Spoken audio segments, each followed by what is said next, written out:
ఎందుకు ఏడుస్తున్నావు?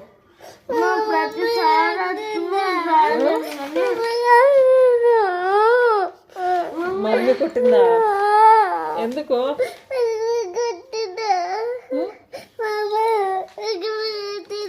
ఎక్కడ కొట్టినానా?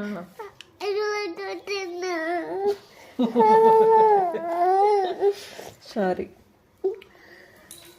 ఇప్పుడు సారీ సారీ సారీ ఇప్పుడు సారీ చెప్పేది నేను తల మీద గట్టిగా కూడా కొట్టలేదు, ఊరికే అట్టన్నా. దానికి నువ్వు నన్ను కొట్టినావు అని ఏడుస్తుంది. సారీ చెప్పు. ఇట్స్ ఓకే చెప్పు. ఇట్స్ ఓకే చెప్పు. ఓకే చెప్పు. ఉమ్మా పెట్టు. మమ్మీ సారీ చెప్పేసింది.